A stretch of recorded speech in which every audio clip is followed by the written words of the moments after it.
Love him, hate him, think he's legit, or just full of shit. It doesn't really matter here. I'm only here to talk about his movies. This time, I will talk about Seagal's second film in his career, Hard to Kill from 1990. It was directed by Bruce Malmuth, who didn't do anything significant in his director's career, although he did one movie with Stallone and one with Lundgren. Seagal's trademark ponytail is here for the first time, just to let you know. He plays Mason Storm, a police detective who finds out about a plan to kill Senator Vernon Trent's opponent in his re-election campaign. Sadly, Mason's traces aren't invisible enough, and he's soon in deep shit. The main villain is the Senator Vernon Trent, played by William Sadler, who played one of the main villains in Die Hard 2 that came out the same year. Seagal doesn't usually get hurt in his movies, but here he pretty much dies very early in the movie.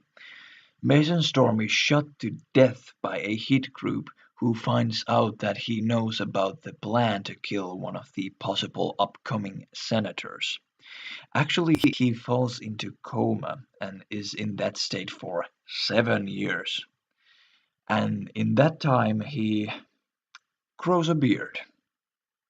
Mason's wife was killed, but his son just disappeared.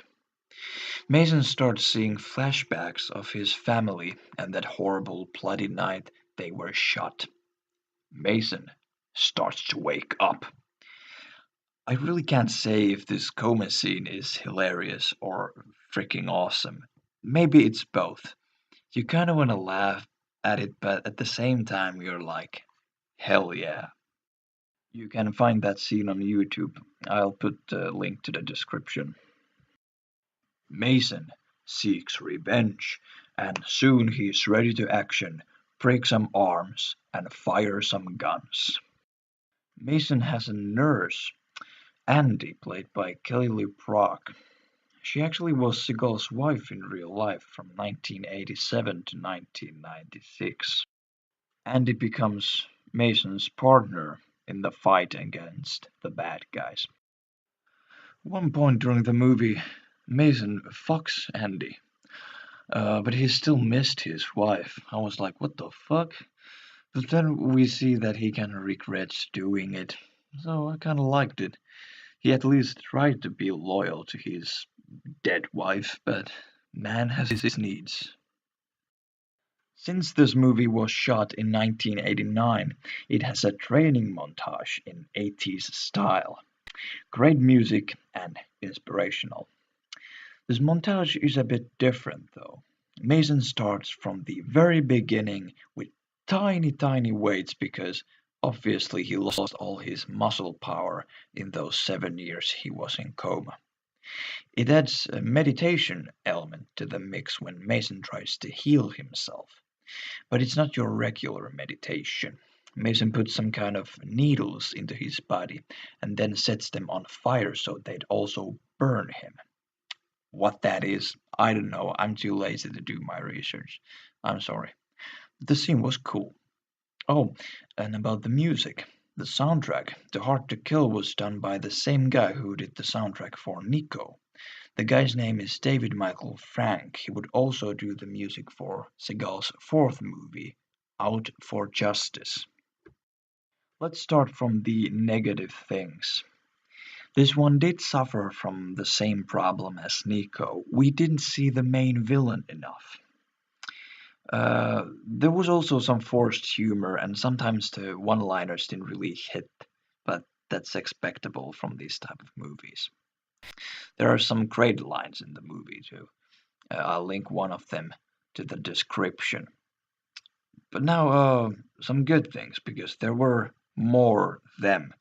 Fight scenes were better, well choreographed and fun to watch. Seeing arms getting dislocated and bones breaking, good stuff. I really enjoyed the fight in a shop that's getting robbed. It's the first fight scene in the movie. I thought Seagal's acting was improved from Nico. Nothing major, but few dramatic scenes where Seagal tried to show true emotions, for example, when Mason sees his wife getting killed. Acting in general was good throughout the movie, but I can't name anyone who would have done a bad job. This movie again handles with real life problems, corrupt politics, and cops. Don't fuck with the law, or you'll get your ass kicked by a man above the law. I like the ending. I was positively surprised by it. Actually, in the very first cut, the outcome is very generic. We see hints of that in the trailer, if you go see that. I don't want to spoil anything in case someone hasn't seen this movie. This was a classic revenge story. Nothing new, but what was seen so many times before still worked. Overall, Hard to Kill was pretty much as good as the last one, Nico. Shared some of the problems with Nico, but if I had to choose between the two, I'd pick Hard to Kill. 3 out of 5. While I was doing this interview, I came across few interesting things. Those who might follow Seagal in Twitter may have seen few of his tweets that were quite interesting, to be honest. First one is about Expendables. Expendables 4 to be exact. I'm not sure, but it really seems like he might take part in Expendables 4. Take a look at this tweet here. It kind of seems like that. That would be cool. I want him to be the villain. And this is a very recent tweet.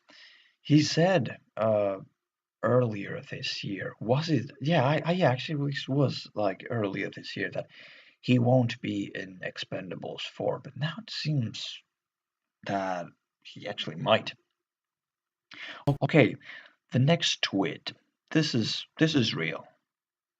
Under Siege 3 has headed to pre-production. Can't wait to talk about the first two Under Siege movies in this Seagal Flicks series.